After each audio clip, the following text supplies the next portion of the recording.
Good afternoon to all of you. I hope आप मुझे एकदम परफेक्टली सुन पा रहे होंगे। मेरा वीडियो एकदम क्रिस्टल क्लियर होगा, आप सभी को आवाज़ भी एकदम आ रही होगी। अगर सारी चीज़ें परफेक्ट हैं तो मुझे एक बार वाई टाइप करके दीजिए। क्लास जो है उसकी हम शुरुआत करने जा रहे हैं। Give me a confirmation if all of you are able to hear me properly. We are going to start the class right now.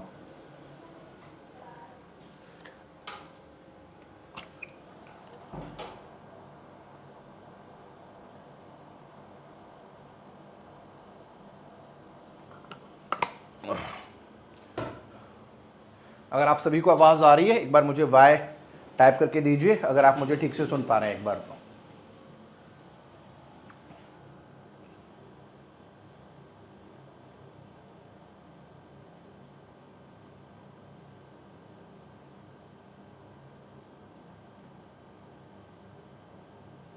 चलिए, आई थिंक परफेक्टली सभी मुझे एकदम क्लियरली सुन पा रहे हैं, आवाज़ सभी को एकदम क्रिस्टल क्लियर आ रही है। सीधे हम टॉपिक पर जा रहे हैं, ज़्यादा समय लेने वाले नहीं है। Straight away we'll rush to the topic. देखिए, आपको याद होगा हमने फर्स्ट क्लास जब स्टार्ट किया था तो हमने बात की थी दो चीज़ों के बारे में। पहले हम देख रहे थे कि एग्जामिनेशन में इन्फ्रेंस हम कैसे ड्रॉ करते हैं, इन्फ्रेंस का मतलब क्या होता है, कौन सी चीज़ें डायरेक्टली बताई जाती हैं, कौन सी चीज़ें इनडायरेक्टली बताई जाती हैं। तो हमने सीखा था हमारे पहले क्लास में कि अगर हमसे कोई कह रहा है कि ये पैसेज है, ये पैराग्राफ है, ये लाइंस है, इनका इन्फ्रेंस निकाल के दो, तो कैसे जो है वो क्या तकनीक है जिसके सहारे हम इन्फ्रेंस निकाल सकते हैं। इन्फ्रेंस का जो बेसिक मीनिंग मैंने आपको बताया था वो बताया था कि वो चीजें जो डायरेक्टली क्या है, जो डायरेक्टली स्टेटेड नहीं है, those things that are not directly stated.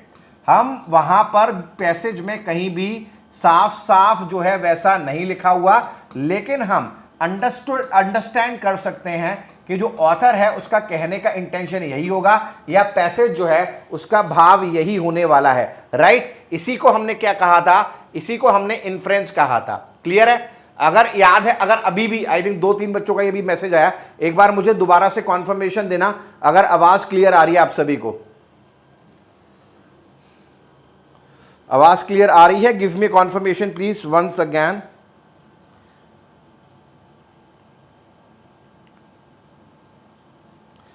चलिए चलिए, आई थिंक सभी एकदम मेरे को परफेक्टली जो है वो सुन पा रहे हैं। आगे बढ़ते हैं सीधा।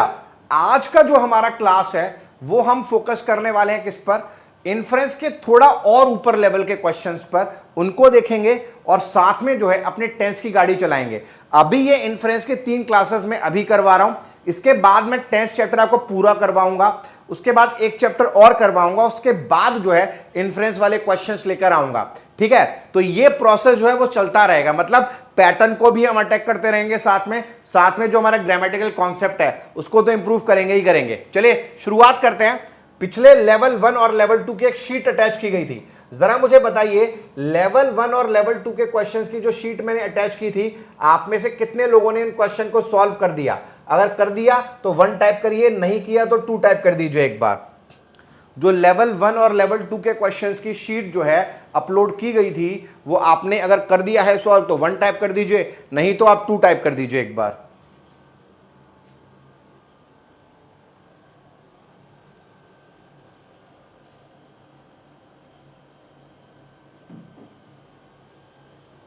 बिल्कुल। चलिए, अगर आप कर चुके हैं तो आप लेवल 2 के लेवल 3 के क्वेश्चंस के लिए तैयार हैं। चलिए, मैं चाहता हूं पहले आप इसको पढ़ें, इस बात को समझिएगा। पढ़ने के लिए अगर आप खराब रीडर हैं, अगर आपको लगता है आपकी रीडिंग स्किल अच्छी नहीं है, कोई फर्क नहीं पड़ता, डज नॉट मैटर। अगर आपको लगता है कि आपकी स्पीड अच्छी नहीं है, अभी तो मैं स्पीड की बात ही नहीं कर रहा, डज नॉट मैटर। आप जो भी 5%, 10%, 15% इस पैसे से ड्रॉ कर पाए वो आप ड्रॉ करिए। उसके बाद इन क्वेश्चंस में जाइए, एक बार इनको पढ़िए। या ये सही गलत का मामला है ही नहीं, मैं आपका ओपिनियन जानना चाहता हूं कि अभी आपकी जो करंट नॉलेज है उसके आधार पर आपका ओपिनियन क्या होगा, या जो हमने पहले 2 लेवल्स करे हैं उसके आधार पर आपका इन्फ्रेंस क्या होगा इन क्वेश्चंस का। चलिए आराम से पढ़िए, कोई जल्दी नहीं है, पढ़ना शुरू करिए एक बार।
चलिए बताइए, अभी तक तो किसी ने आंसर दिया नहीं है।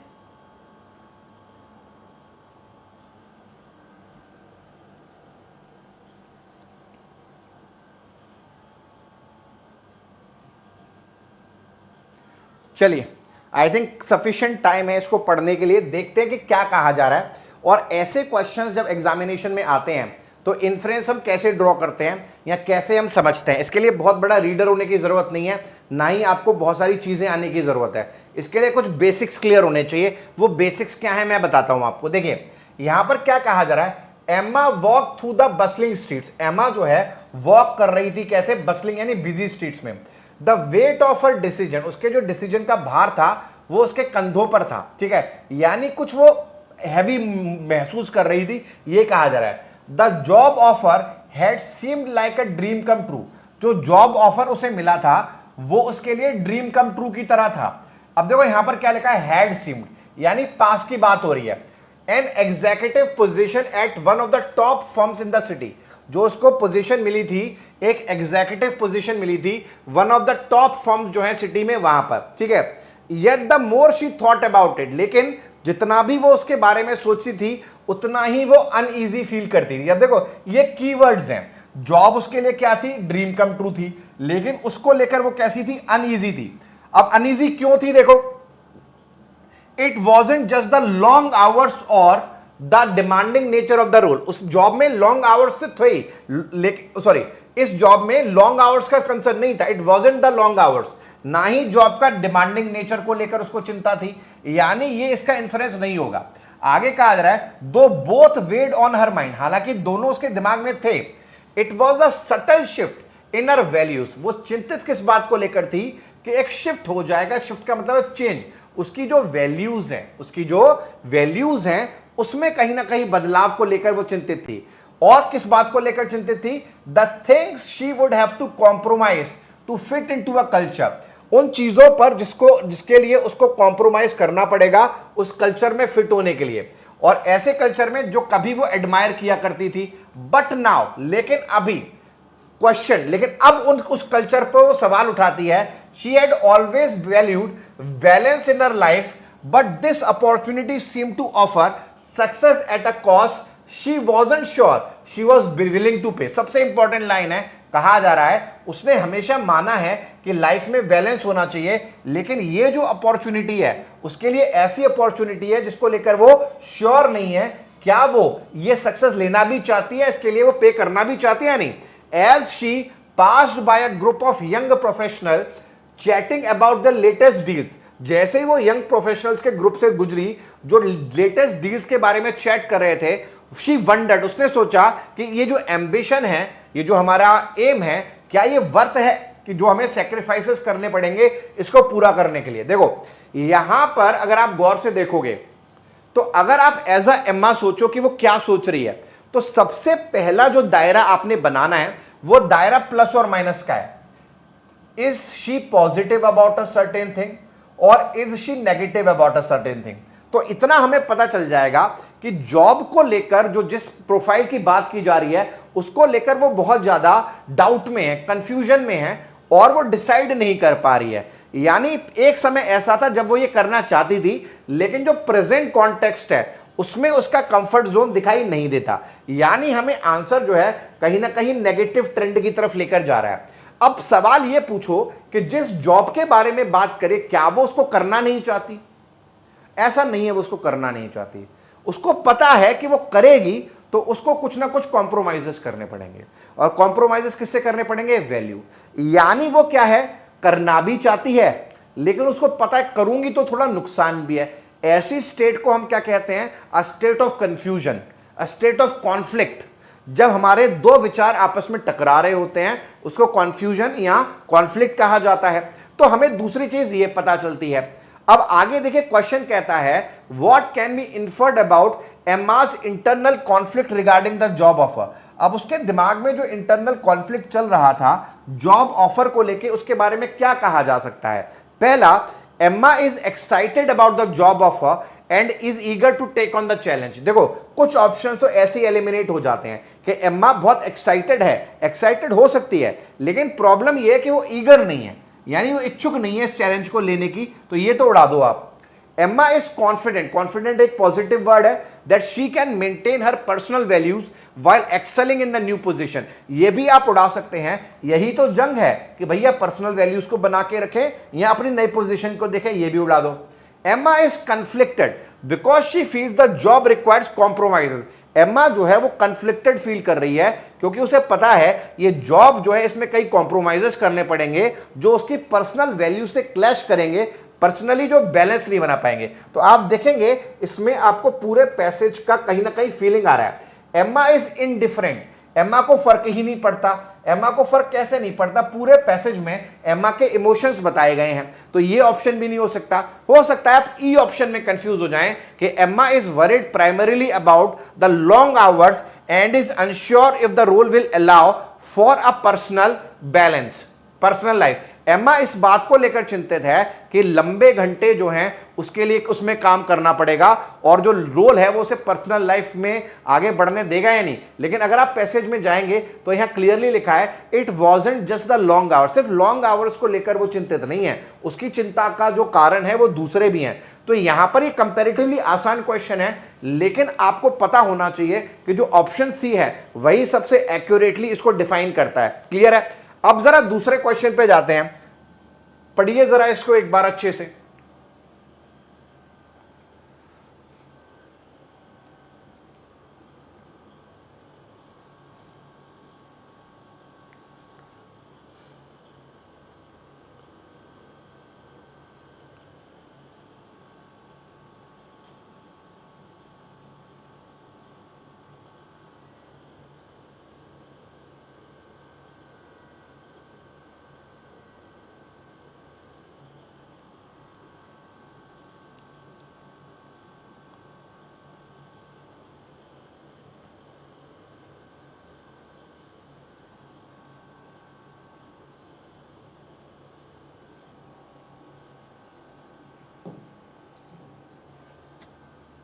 चलिए देखते हैं, एक बार पढ़ो, थोड़ा सा और पढ़ो, समय लो एक बार।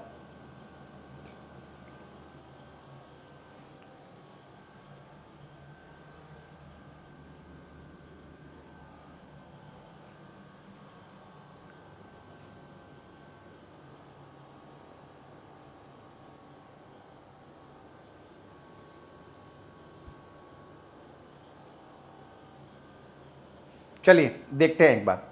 देखो क्या कहा जा रहा है, Jonathan close the book he had been reading for hours and leaned back in his chair staring at the ceiling. He had always prided himself on his ability to find clarity in even the most complex theories, but this time was different. अब देखो ये पहली lines ये हमें कुछ बताती हैं कि जोनाथन जो है उसने किताब को बंद किया क्योंकि वो काफ़ी घंटों से पढ़ रहा था और अपनी चेयर पर लीन कर गया, सीलिंग की तरफ देखने लगा। He had always prided himself, उसको गर्व था इस बात पर कि वो हमेशा, उसके पास क्षमता थी कि वो क्लैरिटी ढूंढ ही लेता था चाहे कितनी भी जटिल समस्या क्यों ना हो। यहां पर देखो जोनाथन का ट्रेड बताया जा रहा है, लेकिन जो इन्फ्रेंस होता है ना वो पास्ट में कोई क्या था इस बारे में नहीं होता, प्रेजेंट सिनेरियो क्या है। तो आप देखिए प्रेजेंट सिनेरियो के लिए बट लगा हुआ है, लेकिन जो ये समय था वो डिफरेंट था, यानी इस वक्त जो जोनाथन था वो इनमें से कुछ भी नहीं था। The research paper in front of him was riddled with contradictions, उसके सामने जो रिसर्च पेपर था उसमें बहुत सारे कंफ्यूजन्स थे, बहुत सारे कॉन्ट्रडिक्शंस थे। क्या क्या थे? मेथोडोलॉजिकल इनकंसिस्टेंसीज थी, फ्लॉड एजम्पशंस थे और गैप्स थे लॉजिक में, जो एक नॉविस, नॉविस का मतलब एक न्यू कमर जो है वो भी क्या कर लेता, स्पॉट कर लेता।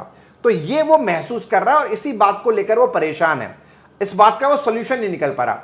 येट इट हैड बीन, अब इतनी सारी कमियां थी उस रिसर्च पेपर में, येट लेकिन फिर भी वो रिसर्च पेपर जो है पब्लिश हुआ था कहां पर, one of the most prestigious journals in the field. फिर भी वो जो रिसर्च पेपर है एक बहुत बड़े प्रेस्टिजियस जर्नल में पब्लिश हो चुका था। Jonathan couldn't help but wonder, अब जोनाथन क्या सोच रहा है कि how such an oversight had occurred, कैसे इन लोगों ने इसको इग्नोर कर दिया और कैसे इतने रिस्पेक्टेड जर्नल ने छाप दिया, इस बात को लेकर वो वंडर कर रहा है। As he shifted through his own notes, और अपने खुद के नोट्स को शिफ्ट कर रहा है, उसमें झांक रहा है, a nagging thought crept into his mind, अचानक उसके दिमाग में एक थॉट आता है, अचानक से वो थॉट क्या है, वॉज ही मिसिंग समथिंग, कहीं ऐसा तो नहीं कि वो खुद ही कुछ मिस कर रहा हो। Could it be that the paper's authors were operating on a level of understanding he had yet to reach, कहीं ऐसा तो नहीं कि जो ऑथर है वो उस अंडरस्टैंडिंग पे काम कर रहा हो जिस पर वो अभी पहुंचा ही नहीं है, वो अभी इतना मैच्योर ही नहीं हुआ, उसको इतनी नॉलेज ही नहीं है कि वो समझ पाए, कहीं ऐसी तो नहीं है। और was it possible that even the experts were fallible, या फिर कहीं ऐसा तो नहीं कि जो एक्सपर्ट जिन्होंने लिखा है इनको ही कुछ ना आता हो। तो एक कॉन्ट्राडिक्शन चल रहा है इसके दिमाग में, जो भी चीज जो है, आवाज धीरे आ रही है, आवाज धीरे आ रही है क्या, आप सभी बताइएगा। अगर आवाज, मेरे ख्याल से तो फुल आई थिंक वॉल्यूम है, आवाज तो धीरे नहीं आनी चाहिए, मैक्स वॉल्यूम करा हुआ है मैंने।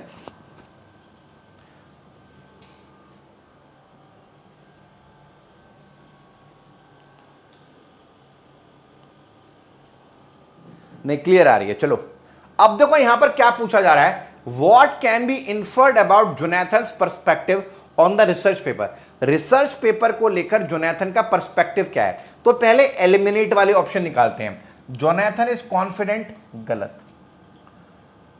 Jonathan is eager to replicate the study, Jonathan जो है उसमें इच्छा है कि वो कॉपी कर दे इस पूरी स्टडी को और वेरीफाई कर दे, ऐसा भी कुछ नहीं लिखा हुआ। अब यहां पर 3 नेगेटिव ट्रेट्स दिए हुए हैं। एक है जोनाथन इज अनसर्टेन, अनसर्टेन मतलब वो क्लियर नहीं है। जोनाथन इज डिसमिसिव, डिसमिसिव का मतलब होता है इग्नोरेंट, उसको पेपर में क्या लिखा है उससे फर्क ही नहीं पड़ता, उसको क्या लिख दिया तो लिख दिया, ऐसा भी नहीं है। जब हम डिसमिसिव का मीनिंग जानेंगे तो इसे हटा सकते हैं। आके देखिए, Jonathan is frustrated by his inability, Jonathan frustrate हो चुका है क्योंकि उसके अंदर क्षमता नहीं है ये पूरा पेपर ग्रेस्प करने की, इसको समझने की, इसकी थ्योरीज को समझने की, और वो फील करता है कि वो शायद उसके डेप्थ के बाहर है। हालांकि पैसेज में ऐसा लिखा है कि एक वक्त में जोनाथन को लगता है कि उसकी शक्ति है ही नहीं, उसके अंदर एबिलिटी है ही नहीं इसको समझने की, और शायद ये उसकी पहुंच के बाहर है। लेकिन अगर हम ऑप्शन नंबर बी को देखें, जोनाथन इज अनसर्टेन, जोनाथन क्या है, एक डाउट स्टेट में है। वो कभी तो लगता है कि जो उन्होंने लिखा है वही बेवकूफ है, कभी उसको लगता है कहीं मैं ही तो बेवकूफ नहीं हूं जो समझ नहीं पा रहा, यही कहा जा रहा है। Jonathan is uncertain whether the paper's flaws are real, Jonathan इस बात को लेकर सर्टेन नहीं है कि पेपर की जो कमियां हैं वो वाकई में सही हैं, या फिर वो खुद ही उसको अंडरस्टैंडिंग जो है नहीं है जो ऑथर को होनी चाहिए। तो आप देखेंगे बी ऑप्शन जो है इसका क्या रहेगा, राइट आंसर जो है वो रहने वाला है। क्लियर है। तो ये 2 क्वेश्चंस हैं, ये लेवल 3 के क्वेश्चंस हैं। इनके एक क्वेश्चन ये आपने खुद सॉल्व करना है घर पर, जब आपको पीडीएफ मिलेगा ये क्वेश्चन आपने खुद सॉल्व करना है घर पर। क्लियर है, ये दोनों चीजें आपने सॉल्व करनी है, इसके आंसर की मैं आपको लगा के भेज दूंगा अभी। क्लियर है, ये आपको खुद करना है और जो मैंने सिखाया है उस आधार पर करना है। थोड़े दिनों बाद हम इसके लेवल 4 पर आएंगे धीरे धीरे। अभी मेरा मानना है कि बहुत सारे बच्चे ऐसे होंगे जो नए हैं, और जो नए हैं उनको मैं एग्जैक्टली वो कंटेंट नहीं दे सकता जिसमें उनका दिमाग ही घूम जाए, तो वो पहले स्किल डेवलप करेंगे धीरे धीरे, फिर उस तरफ जाएंगे। स्टार्ट करते हैं कहां पर, टेंस के चैप्टर में। आपको लास्ट क्लास का रिफ्रेश कर देता हूं। मैंने आपको बताया कि अगर आप टेंस चैप्टर को समझना चाहते हैं सही मायने में, तो आपको 2 काम करने पड़ेंगे। पहले तो आपको उसको ग्रामर के आधार पर सीखना पड़ेगा, आपको चेक करना पड़ेगा कि वो जो सेंटेंस लिखा है क्या वो ग्रामर के आधार पर सही भी है या नहीं है। एक बार जब आप ये कर लेते हैं, उसके बाद आपने क्या करना है, उसके बाद आपने चेक करना है कि चलो ग्रामर के आधार पर सही है, ये जो मीनिंग कन्वे कर रहा है, ये जो अर्थ दे रहा है, क्या ये अर्थ सही है या गलत है। तो आप जब सेंटेंस को ग्रामर और मीनिंग दोनों के आधार पर वेरीफाई कर ले कि हां अब ये सही हो चुका है, तब जाके आप सही मायने में टेंस चैप्टर जो है वो कर पाएंगे। स्टार्ट करते हैं, शुरुआत करते हैं इसकी। देखो आप सब जानते हैं और ये बात बताने की जरूरत भी नहीं है, आपको ऑलरेडी पता है कि हम टोटल 12 टेंसेस पढ़ते हैं, है ना, देयर आर 12 टेंसेस। और इन 12 टेंसेस में अगर हम टाइम के हिसाब से देखें तो there are 3 different time slots, present, past and future. ये सारी चीजें ऑलरेडी हम जानते ही हैं। इसके अलावा हम एक चीज और भी जानते हैं कि हर टेंस का, हर टाइम फ्रेम का 4 स्टेट्स भी हैं। पहला स्टेट क्या होता है, जिस स्टेट को हम सिंपल कह देते हैं या इंडेफिनिट कह देते हैं, राइट। पहला स्टेट क्या है, सिंपल हो गया, इंडेफिनिट हो गया। दूसरा स्टेट क्या है, दूसरा स्टेट है कॉन्टिन्यूअस। तीसरा स्टेट क्या है? तीसरा स्टेट है परफेक्ट और चौथा स्टेट है परफेक्ट कॉन्टिन्यूअस। चौथा स्टेट क्या है? Perfect continuous. हम बचपन से इनको पढ़ते आ रहे हैं, इन 12 टेंसेस को पढ़ते आ रहे हैं। इन 12 टेंसेस के हमने शायद फॉर्मूले भी याद कर रखे हैं। हमने is am are I N G याद कर रखा है, सब्जेक्ट प्लस वर्ब का फर्स्ट फॉर्म याद कर रखा है, हैज प्लस थर्ड फॉर्म याद हो सकता है कर रखा हो सकता है ना कर रखा हो, लेकिन बहुत सारे बच्चों ने याद कर रखा होता है।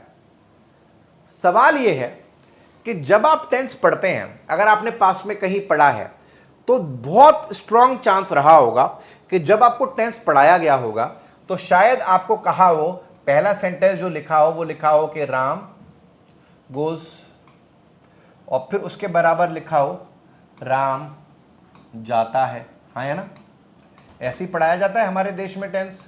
राम गोज का मतलब क्या है? राम जाता है। फिर आपको पढ़ाया गया हो कि भैया राम इज गोइंग, तो राम इज गोइंग का मतलब है राम जा रहा है।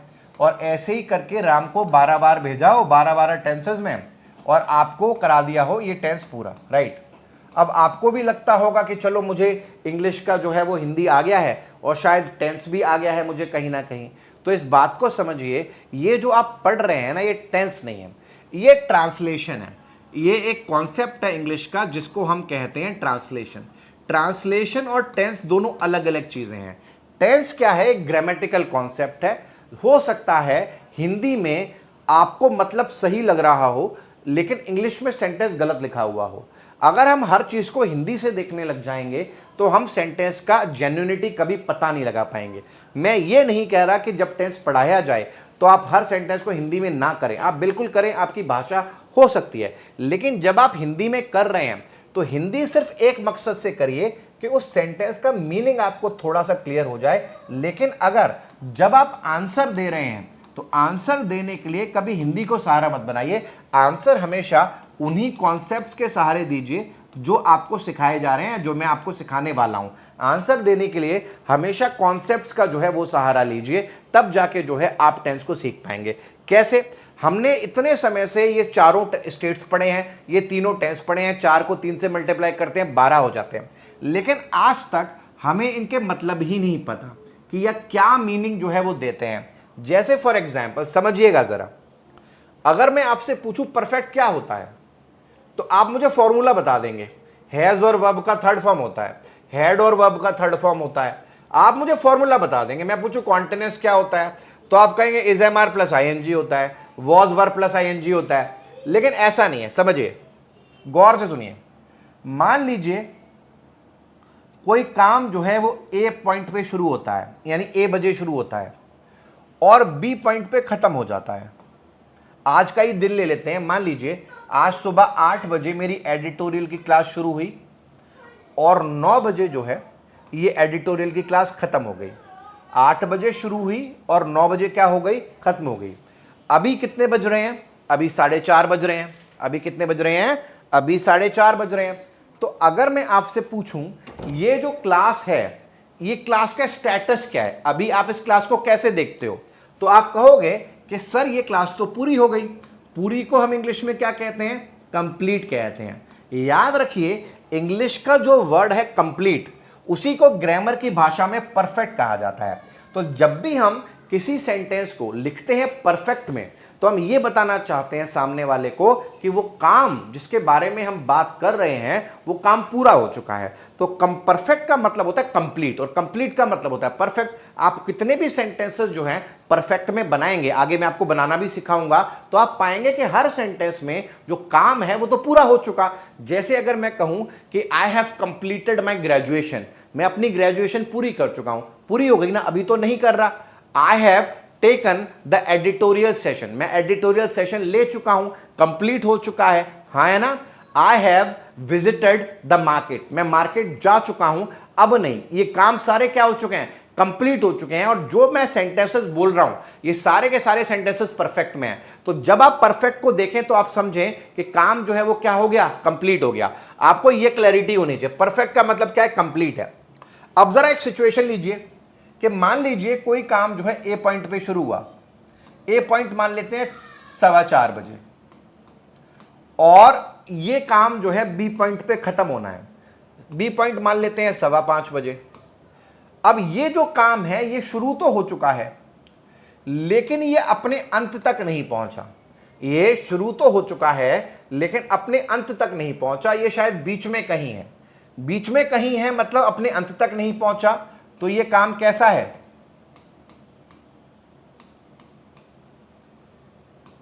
ये काम कैसा है? इनकम्प्लीट है।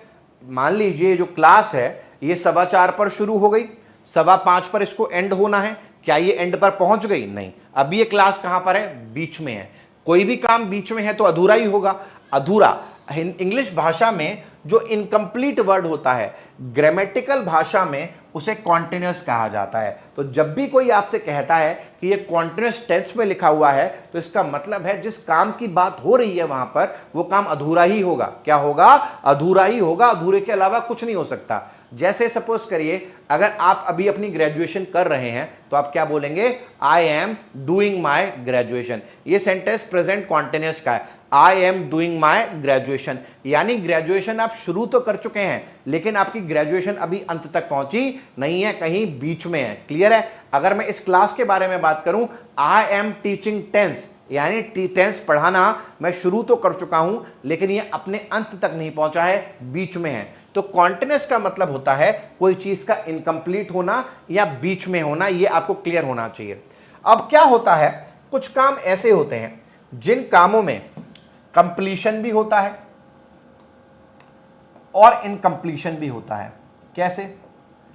सपोज करिए मैं दिन में 8 घंटे पढ़ाता हूं। कितने घंटे पढ़ाता हूं? 8 घंटे पढ़ाता हूं। पहली क्लास, या मान लो मैं 9 घंटे पढ़ाता हूं।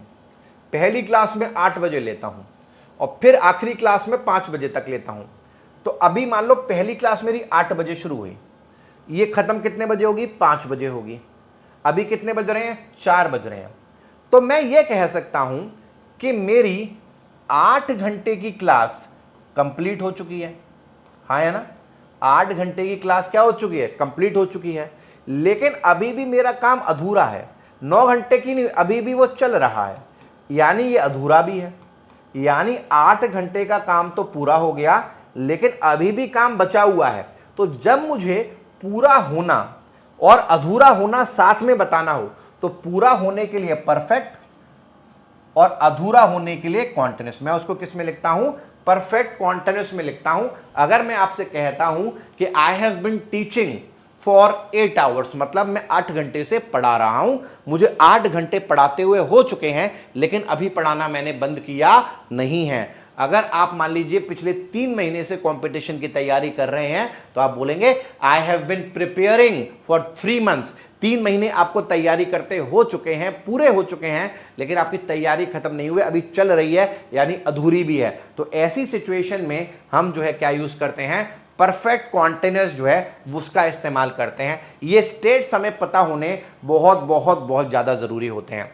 इसके अलावा कभी कभी क्या होता है, कभी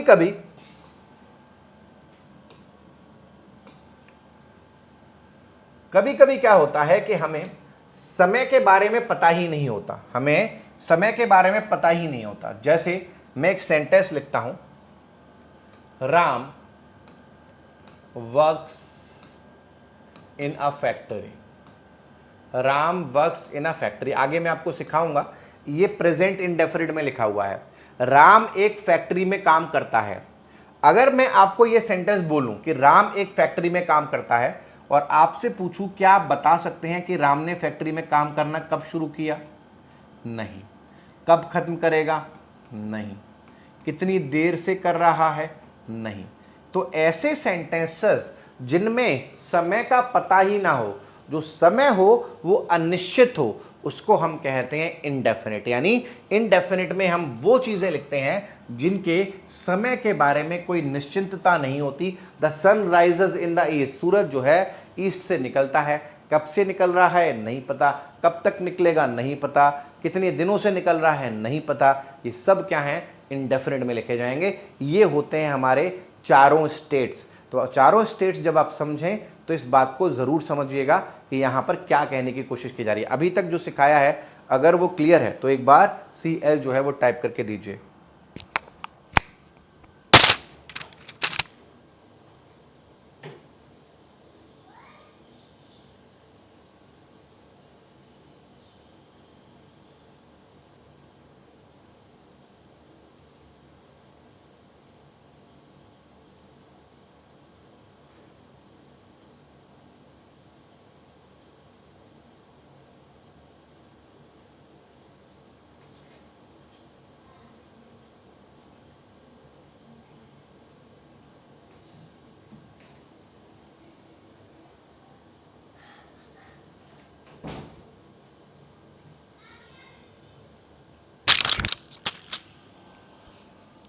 चलिए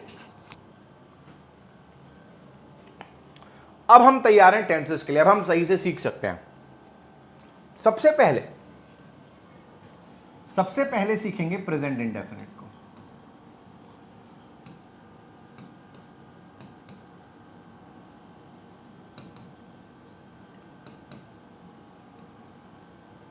प्रेजेंट इंडेफिनिट के बारे में हमने बचपन से पढ़ा है, इसका फॉर्मूला सबने याद किया हुआ है कि सब्जेक्ट प्लस वर्ब की फर्स्ट फॉर्म को हम प्रेजेंट इंडेफिनिट कहते हैं। और हम में से ज़्यादातर बच्चे ऐसे ही आइडेंटिफाई करते हैं टेंसेस को कि सब्जेक्ट प्लस वर्ब का फर्स्ट फॉर्म है तो वो प्रेजेंट इंडेफिनिट होगा। लेकिन सिर्फ इतनी बात नहीं है, आप समझिएगा ध्यान से। और अगर देखिए हर टेंस जो हम पढ़ेंगे दो चीज़ों पर पढ़ेंगे। पहले तो हम सीखेंगे कि अगर हमारे सामने टेंस लिखा हुआ है तो हम कैसे आइडेंटिफाई करें कि वो कौन सा टेंस है, पहली चीज़। और दूसरा हम सीखेंगे कि आइडेंटिफाई कर लिया है तो हम ये सीखें कि ये इस्तेमाल कहाँ होता है। तो अभी हम बात कर रहे हैं किसकी, आइडेंटिफिकेशन की। आइडेंटिफिकेशन के नाम पर हमने जो है अभी तक यही सीखा है कि सब्जेक्ट प्लस वर्ब का फर्स्ट फॉर्म हमारा प्रेजेंट इंडेफिनिट होता है, हाँ या ना। लेकिन सुनिए ज़रा, आप प्रेजेंट इंडेफिनिट सेंटेंसेस जो है वो 4 तरीके से बना सकते हैं। कितने तरीके से? There are 4 different ways in which you can create present indefinite. सबसे पहला तरीका वही जो आपने बचपन से सीखा है, सब्जेक्ट प्लस मेन वर्ब का फर्स्ट फॉर्म, हाँ या ना। सब्जेक्ट प्लस मेन वर्ब का फर्स्ट फॉर्म, जैसे अगर मैं कहूं रोहन प्लीज, ये हम सबने बचपन से सीखा है। दूसरा तरीका याद रखिएगा, आप सब्जेक्ट यूज करिए, उसके बाद इज यूज करिए या फिर एम यूज करिए या फिर आर यूज करिए, उसके बाद वर्ब का फर्स्ट फॉर्म प्लस आईएनजी। आपको याद रखना है कि उसके बाद वर्ब का फर्स्ट फॉर्म प्लस आईएनजी नहीं होना चाहिए। आप सब्जेक्ट यूज करिए, इज यूज करिए, एम यूज करिए, आर यूज करिए, आगे आईएनजी नहीं होना चाहिए। जैसे अगर मैं यहां लिख दूं राम इज प्लेइंग, तो आप देख रहे हो इसके बाद यहां आईएनजी लगा हुआ है, तो ये सेंटेंस प्रेजेंट इंडेफिनिट नहीं हो सकता। आगे मैं सिखाऊंगा ये प्रेजेंट कॉन्टिन्यूअस है। लेकिन अगर मैं ऐसे लिख दूं कि Ram is a player, Ram is a player, तो आप देख रहे हैं यहां पर इसके बाद मैंने कोई आईएनजी फॉर्म नहीं लगाया। अगर आईएनजी फॉर्म नहीं लगाया तो इसका मतलब है ये जो लिखा है राम इज अ प्लेयर, ये आपका प्रेजेंट इंडेफिनिट है। ये क्या है? आपका प्रेजेंट इंडेफिनिट है। जब हम इज, एम और आर लगाकर प्रेजेंट इंडेफिनिट बनाते हैं तो उस सेंटेंस में हमेशा हमें यह बताया जा रहा होता है कि हमारा सब्जेक्ट आखिर है क्या, यानी हमारे सब्जेक्ट को डिफाइन किया जा रहा होता है। राम क्या है? राम प्लेयर है। राम क्या है? राम प्लेयर है। तो दूसरा तरीका जो है हमारे पास ये है प्रेजेंट इंडेफिनिट बनाने का। तीसरा तरीका हमारे पास प्रेजेंट इंडेफिनिट बनाने का है, आप सब्जेक्ट को लिखिए, उसके बाद हैज को लिखिए या फिर हैव को लिखिए, उसके बाद जो वर्ब का थर्ड फॉर्म है, याद आपको ये रखना है कि उसके बाद वर्ब का थर्ड फॉर्म नहीं होना चाहिए, क्योंकि वर्ब का थर्ड फॉर्म लगेगा तो ये परफेक्ट बन जाएगा। आगे मैं आपको सिखाऊंगा। सब्जेक्ट हो, हैज हो या हैव हो, और वर्ब का थर्ड फॉर्म नहीं होना चाहिए। कैसे? जैसे फॉर एग्जाम्पल मैंने एक सेंटेंस लिखा और कहा राम हैज प्लेड, तो अब देखिए प्लेड जो है वो वर्ब का थर्ड फॉर्म है, तो ये सेंटेंस जो है प्रेजेंट परफेक्ट हो ही नहीं सकता। लेकिन अगर मैं यहां पर ऐसे लिख दूं Ram has a car, Ram has a car, तो आप देख रहे हैं मैं राम लिख रहा हूं, हैज लिख रहा हूं, आगे थर्ड फॉर्म यूज नहीं कर रहा। इसका मतलब है ये सेंटेंस जो है प्रेजेंट इंडेफिनिट में लिखा हुआ है। याद रखेंगे जब हम सब्जेक्ट के साथ हैज और हैव लगाते हैं और सेंटेंस को प्रेजेंट इंडेफिनिट में लिखते हैं तो ये हमें ये बताया जा रहा होता है, हम ये बता रहे होते हैं कि हमारे सब्जेक्ट का पोजेशन क्या है, यानी हमारे सब्जेक्ट के पास क्या चीज है। राम के पास क्या है? कार है। हम ये बताने की जो है कोशिश कर रहे हैं, ये क्लियर होना चाहिए।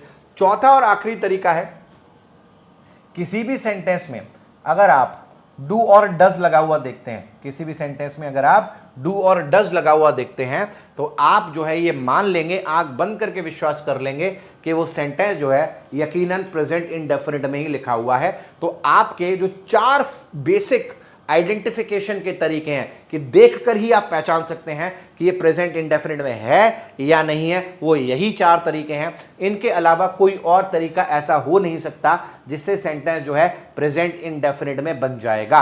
अगर आपको ये क्लियर है तो एक बार CL टाइप करिए। ये आइडेंटिफिकेशन होना बहुत जरूरी है, क्योंकि जब तक हम पहचान नहीं पाएंगे सेंटेंस कहां को बिलोंग करता है, हम एरर निकालेंगे कैसे। एक बार क्लियर कर दीजिए अगर आपको क्लियर हुआ है ये।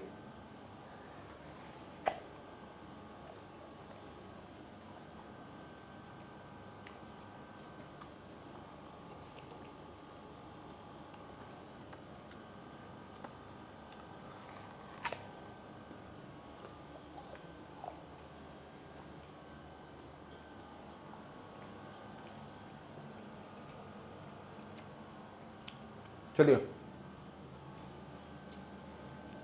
ये था आपका आइडेंटिफिकेशन। अब हम बात करेंगे यूजेस की। अब हम बात करेंगे यूजेस की। समझिए, ये हमारी टाइमलाइन है। टाइमलाइन मतलब ये प्रेजेंट है, ये पास्ट है और ये फ्यूचर है। ठीक है, ये क्या है हमारी, this is our timeline, past present and future. हमारी लाइफ में हम कुछ काम ऐसे करते हैं, हमारी लाइफ में हम कुछ काम ऐसे करते हैं जो हम परमानेंटली करते हैं। परमानेंटली मतलब जो हमारी लाइफ में चलते ही रहते हैं, लगातार ही चलते रहते हैं एक तरीके से। कैसे होते हैं, जो परमानेंट होते हैं। जैसे मेरी लाइफ का एक काम जो परमानेंटली चलता रहता है वो क्या है, मैं पढ़ाता हूं। तो अगर मैं आई टीच लिखता हूं तो आप देखेंगे सब्जेक्ट प्लस वर्ब का मैंने फर्स्ट फॉर्म लगाया हुआ है और मैं परमानेंटली ही पढ़ाता हूं। तो मैं पढ़ाता हूं, मेरी लाइफ का परमानेंट काम है। अगर मैं और पक्का करना चाहता हूं और बताना चाहता हूं सभी को कि मैं ये काम परमानेंटली करता हूं, तो मैं कोई ऐसा शब्द लगा सकता हूं, मैं कह सकता हूं कि I teach every day, I teach every day. उसी तरह से मेरी लाइफ में कुछ काम ऐसे होते हैं जो मैं लगातार तो नहीं करता, उनमें गैप देता हूं, लेकिन वो काम भी हमेशा चलते रहते हैं। मेरी लाइफ में कुछ काम ऐसे होते हैं जो मैं हमेशा तो नहीं करता रहता, बीच बीच में गैप होता है, लेकिन वो भी चलते ही रहते हैं। भले ही गैप के साथ चलते रहते हैं लेकिन चलते रहते हैं। जैसे फॉर एग्जांपल, मैं ऑलमोस्ट रोज पढ़ाता हूं लेकिन संडे को छुट्टी ले लेता हूं। इमेजिन करिए, क्या करता हूं, रोज पढ़ाता हूं, संडे को छुट्टी ले लेता हूं। तो अगर मुझे इस बात को कहना पड़े तो मैं क्या कहूंगा, I take a break, I take a break every Sunday. यानी मैं हमेशा नहीं, जब भी 6 दिन पढ़ाऊंगा, जैसे ही संडे आएगा ब्रेक ले लूंगा, फिर 6 दिन पढ़ाऊंगा, फिर संडे आएगा ब्रेक ले लूंगा। तो यहां पर भी आप देखेंगे ये काम कैसा, ऐसे कामों को हम ग्रामर की भाषा में कहते हैं फ्रीक्वेंट। क्या कहते हैं, फ्रीक्वेंट काम। ऐसे काम क्या होते हैं, फ्रीक्वेंट काम होते हैं। I take a break every Sunday. ठीक है, अगर आप गौर से देख रहे हैं तो आप नोटिस कर रहे होंगे दोनों ही सेंटेंसेस में मैंने प्रेजेंट इंडेफिनिट लगाया हुआ है, सब्जेक्ट प्लस वर्ब का फर्स्ट फॉर्म। तो पहले काम कैसे हो गए, परमानेंट हो गए। दूसरे काम कैसे हो गए, फ्रीक्वेंट हो गए। इसके अलावा तीसरे तरीके के काम क्या होते हैं, तीसरे तरीके के काम हमारे होते हैं जो जिनका समय से कोई लेना देना ही नहीं है, जो पहले भी सही थे, आज भी सही हैं और आगे भी सही होंगे। यानी उन चीजों को पहले भी वो सत्य थी, आज भी सत्य हैं और आगे भी क्या रहने वाली हैं, सत्य ही रहने वाली हैं। ऐसे चीजों को हम डालते हैं किसमें, फैक्ट्स में डालते हैं। किसमें डालते हैं, फैक्ट्स में जो है वो हम डाल देते हैं। जैसे मैं एक सेंटेंस लिख लूं, फॉर एग्जांपल मैंने कहा the sun is hot, the sun is hot. ऐसा नहीं है कि सन एक दिन हॉट है एक दिन कूल है, सूरज जो है वो गर्म ही होता है। तो ये क्या है, एक फैक्ट है। क्या है, ये फैक्ट है। इसके अलावा हम जितने भी इडियम्स बोलते हैं, जैसे मैंने कहा honesty is the best policy. आपने जरूर सुना होगा कि ऑनेस्टी जो है सबसे बढ़िया क्या होता है, पॉलिसी होता है। तो यहां पर आप देखेंगे, आप देखिए यहां पर भी इसके बाद आईएनजी नहीं है, यहां पर भी इसके बाद आईएनजी नहीं है, यानी ये दोनों भी किस में लिखे हुए हैं, प्रेजेंट इंडेफिनिट में लिखे हुए हैं। कहने का मतलब है हम अपनी लाइफ के परमानेंट एक्शंस, फ्रीक्वेंट एक्शंस और फैक्ट्स जो हैं वो प्रेजेंट इंडेफिनिट में लिखते हैं। कैसे actions, permanent actions, frequent actions और फैक्ट्स जो हैं उनको किस में लिखते हैं, प्रेजेंट इंडेफिनिट में लिखते हैं। 3 काम हो गए यहां पर, परमानेंट, फ्रीक्वेंट और फैक्ट्स। अब आ जाइए चौथे पर। कभी कभी क्या होता है हमारी लाइफ में कि हमें कोई काम करना होता है फ्यूचर में, हमें कोई काम करना होता है फ्यूचर में, लेकिन हम वर्तमान में यानी इस जगह पर ही उसको क्या कर लेते हैं, हम वर्तमान में ही उसको क्या कर लेते हैं, प्लान कर लेते हैं कि भैया इस फलना तारीख को हम ये काम करेंगे। यानी अगर हम किसी एक्शन को जो कि कब है, फ्यूचर में होने वाला है, कोई भी फ्यूचर का प्लान्ड एक्शन है, हालांकि वो होगा भविष्य में, लेकिन हमने उसी के बारे में जो है पहले से ही फिक्सेशन कर रखा है, तो उसको भी हम प्रेजेंट इंडेफिनिट में लिख सकते हैं।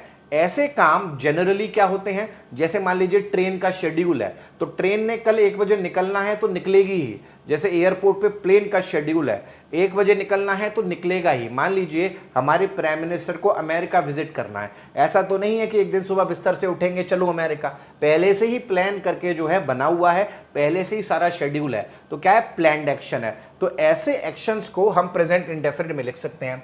मैंने कहा the train leaves tomorrow, the train leaves tomorrow। इसके अलावा मैंने कहा the prime minister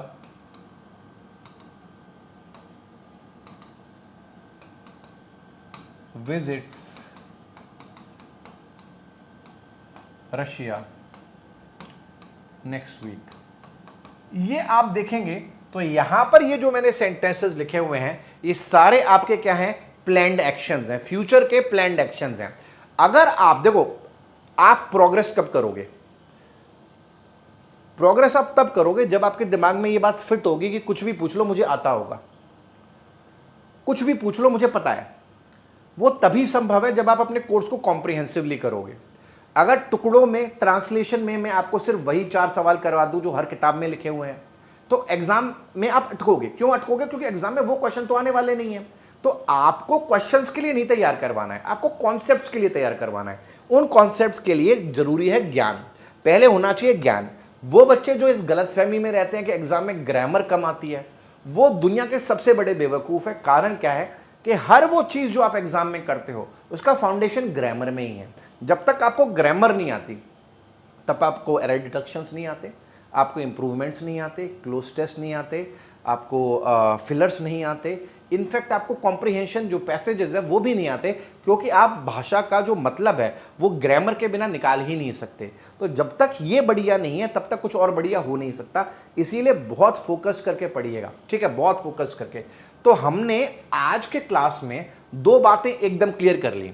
चाहे दुनिया इधर से उधर हो जाए, चाहे दुनिया इधर से उधर हो जाए, हमने 2 बातें एकदम साफ करी हैं, और वो ये हैं कि अगर किसी सेंटेंस को प्रेजेंट इंडेफिनिट में लिखा जाएगा तो उसको पहचानने के 4 तरीके हैं और उसको लिखने के 4 तरीके हैं, यानी डिसाइड करने के वो सही है या गलत है।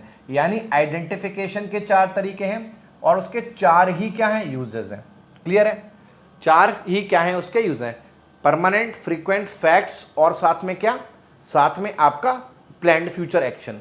यहां पर कैसे, सब्जेक्ट प्लस वर्ब का first form, is am are ING नहीं, हैज हैव थर्ड फॉर्म नहीं, और डू और डज। क्लियर है? तो एक बार CL मुझे जो है टाइप करके दे दीजिए सारे के सारे।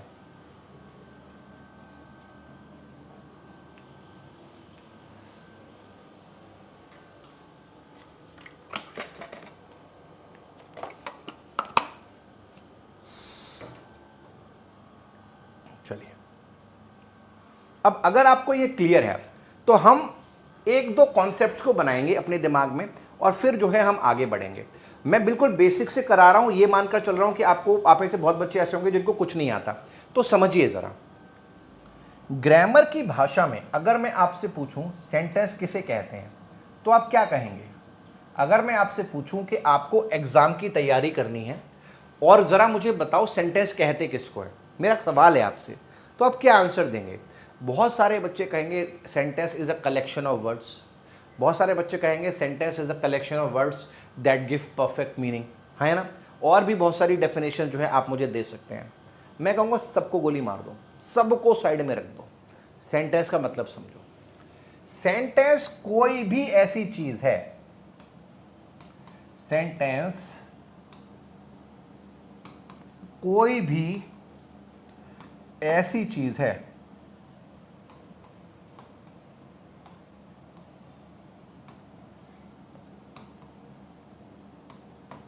सेंटेंस कोई भी ऐसी चीज है जिसके बाद में या तो फुल स्टॉप लगा हुआ है या जिसके बाद में क्वेश्चन मार्क लगा हुआ है। आपके एग्जाम में पंक्चुएशन के एरर्स तो आते नहीं है कि बताओ फुल स्टॉप आएगा, बताओ क्वेश्चन मार्क आएगा, वो तो लगा के ही देंगे। तो अगर आपको एग्जामिनेशन में कहीं बाद में फुल स्टॉप लगा दिखता है तो आप उसे बोल सकते हैं कि भैया तुम सेंटेंस हो गए, और अगर बाद में क्वेश्चन मार्क लगा दिखता है तो भी तुम बोल सकते हो कि तुम भैया सेंटेंस हो गए। बाकी किसी डेफिनेशन से आपका कोई लेना देना नहीं है। अगर कोई चीज सेंटेंस है, कोई चीज क्या है, सेंटेंस है, तो या तो वहां पर फुल स्टॉप होगा या फिर क्वेश्चन मार्क होगा। ये आपको क्लैरिटी होनी चाहिए, आपके एग्जामिनेशन के पर्सपेक्टिव से बात कर रहा हूं मैं। क्लियर है? अब अगर आप इतना समझ जाएं तो सेंटेंस को फर्दर इनके पंक्चुएशन मार्क्स के आधार पर दो टुकड़ों में तोड़ा जा सकता है। जहां पर फुल स्टॉप है उसको हम स्टेटमेंट कह सकते हैं, और जहां पर क्वेश्चन मार्क है उसे हम क्वेश्चन कह सकते हैं। तो अगर आपसे कोई पूछे कि भैया सेंटेंस कितने तरीके के होते हैं, तो वो कॉम्प्लेक्स, सिंपल, कंपाउंड का गाना मत गाना, सिर्फ इतना कहना सेंटेंस दो तरीके के होते हैं। एक वो होते हैं जिनके बाद फुल स्टॉप लगा होता है, उनको हम स्टेटमेंट्स कहते हैं। क्या कहते हैं? स्टेटमेंट्स कहते हैं। एक वो होते हैं जिनके बाद क्वेश्चन मार्क लगा होता है, उनको हम क्वेश्चंस कहते हैं। इतना हमें जो चाहिए ना एग्जाम के लिए, हम सिर्फ वही सीखेंगे। हम फालतू का हमें ज्ञान नहीं चाहिए, हमें वो कॉन्सेप्ट चाहिए जो हमें एग्जाम तक लेके जाएगा। क्लियर है? अब आपको आगे क्या करना है, जब आप इस बात को समझ गए तो आपने एक चीज नोटिस की होगी कि जब मैं यहां पर स्टेटमेंट बना रहा हूं तो एक अलग स्ट्रक्चर लिख रहा हूं, और जब यहां क्वेश्चन बना रहा हूं तो एक अलग स्ट्रक्चर लिख रहा हूं। जैसे मैं यहां पर पहले राम लिख रहा हूं, वहां पर पहले इज लिख रहा हूं। आप में से बहुत सारे बच्चों को यह पता भी होगा पहले से।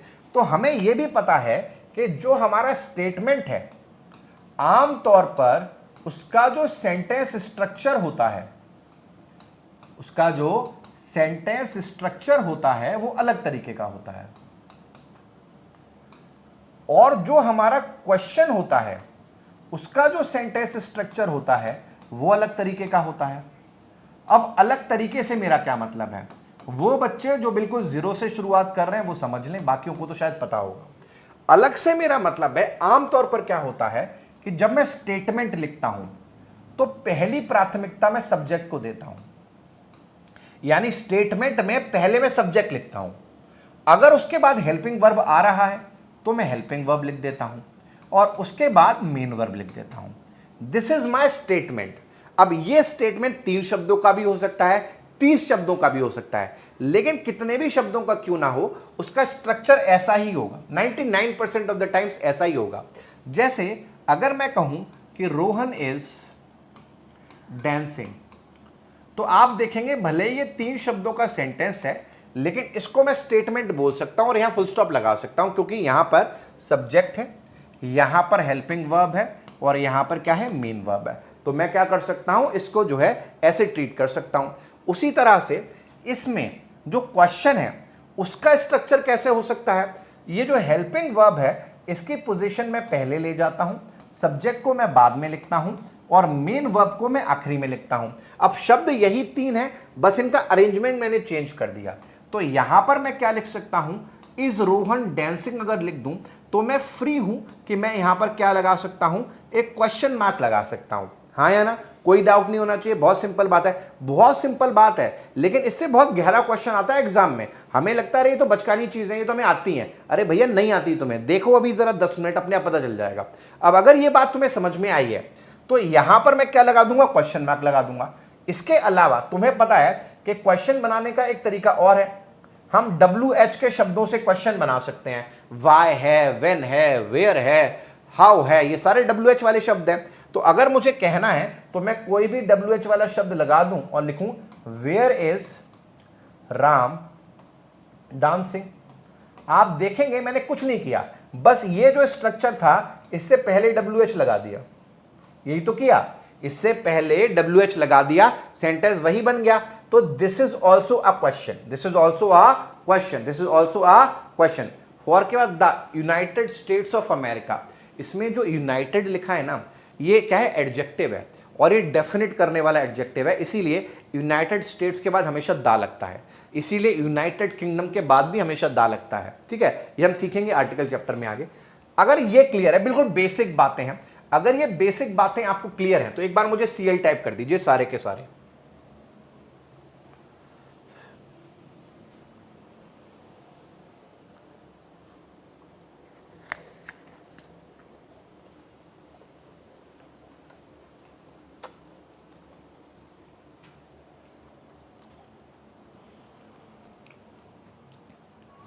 अब देखो, बात तो बेसिक की है।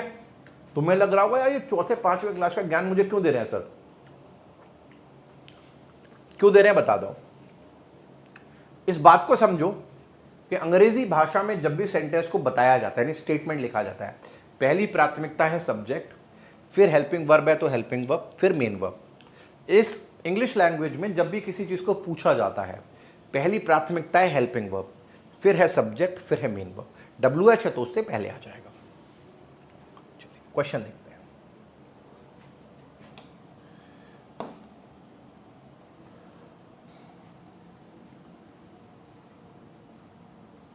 The government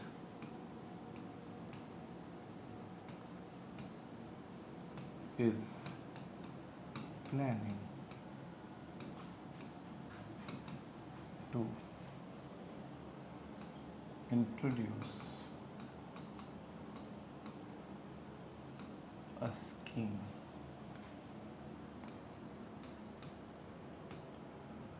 for unskilled workers। ठीक है, the government is planning to introduce a scheme for unskilled workers. आप अगर गौर से देखेंगे तो आप पाएंगे कि ये भी एक स्टेटमेंट ही है। मैंने बाद में क्या लगा रखा है, फुल स्टॉप लगा रखा है। और क्योंकि ये स्टेटमेंट है तो आप देखेंगे इसका जो स्ट्रक्चर है उसी तरीके से लिखा हुआ है, सब्जेक्ट, हेल्पिंग वर्ब और मेन वर्ब। हाँ या ना बेटा, क्योंकि एक स्टेटमेंट है तो मैंने इसको ऐसे लिखा है। अब सपोज करिए कि अगर मैं इसको थोड़ा सा चेंज करूं, मैं कहता हूं is the government planning to introduce a scheme for unskilled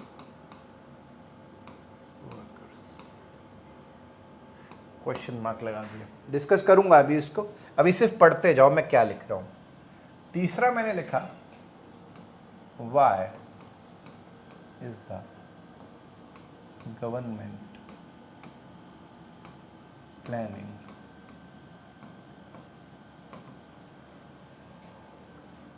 to introduce a scheme for unskilled workers। ठीक है, we have not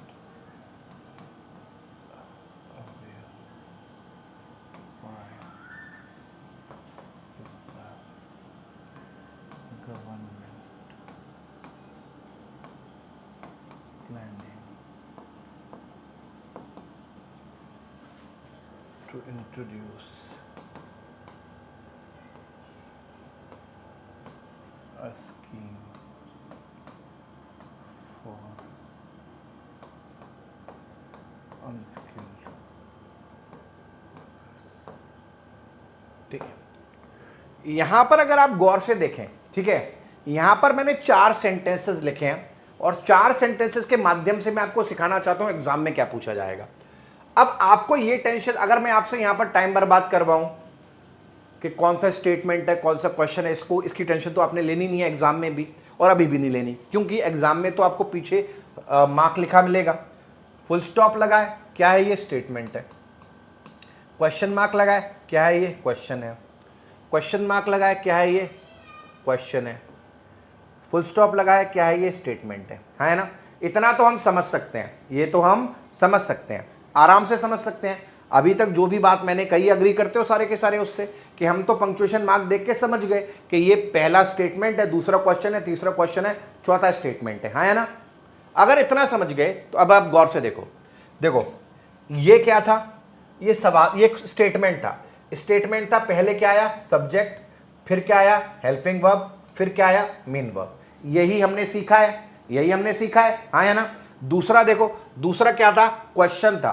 क्वेश्चन था, पहले क्या आया, हेल्पिंग वर्ब, फिर क्या आया, सब्जेक्ट, फिर क्या आया, मेन वर्ब। यही हमने सीखा है, क्वेश्चन का स्ट्रक्चर ही ये होता है, पहले हेल्पिंग वर्ब, फिर सब्जेक्ट, फिर मेन वर्ब। तीसरे में आओ, क्या है ये, क्वेश्चन है।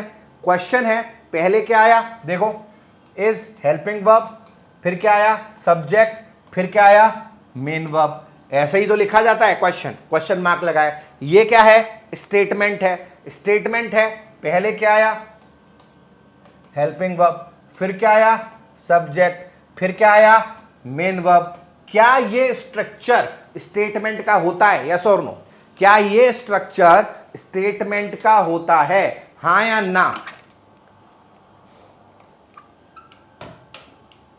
क्या ये स्ट्रक्चर स्टेटमेंट का होता है, यस और नो?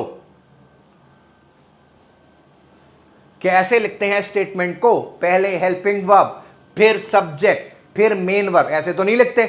कैसे लिखते हैं स्टेटमेंट को, ऐसे लिखते हैं, subject, helping verb, main verb. क्या ये स्टेटमेंट है, बिल्कुल है।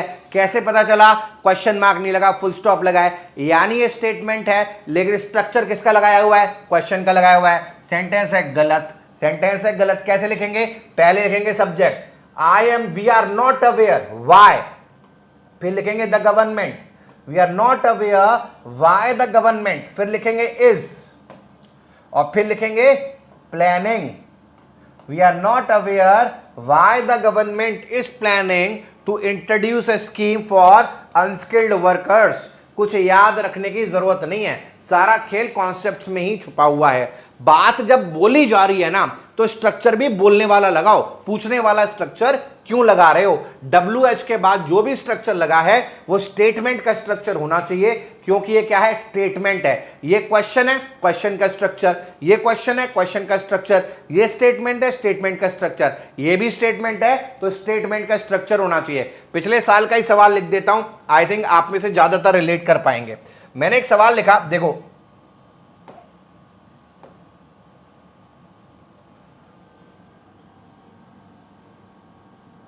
the government has not stated clearly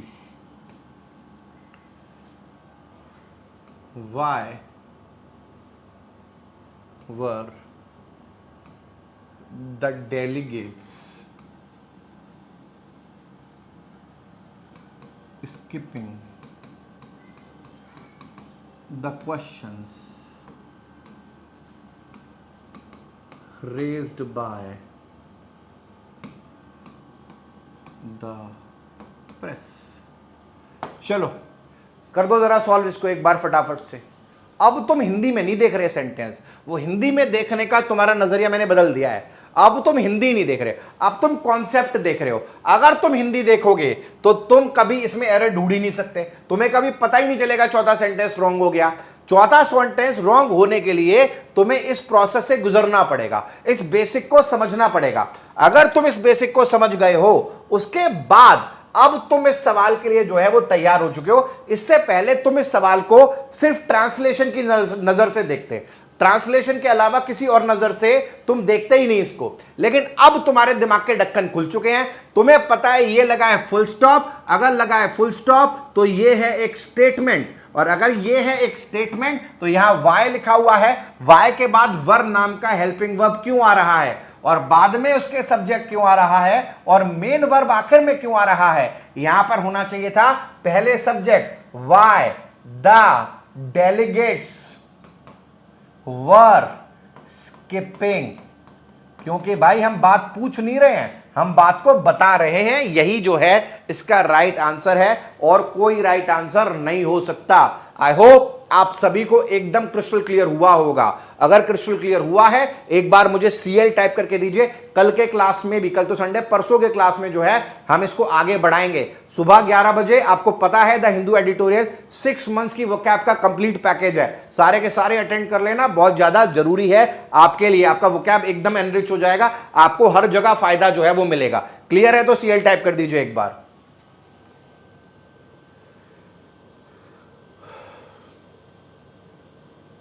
चलिए बहुत बढ़िया, मिलते हैं आपसे, पढ़ते रहिएगा, मेहनत करते रहिएगा।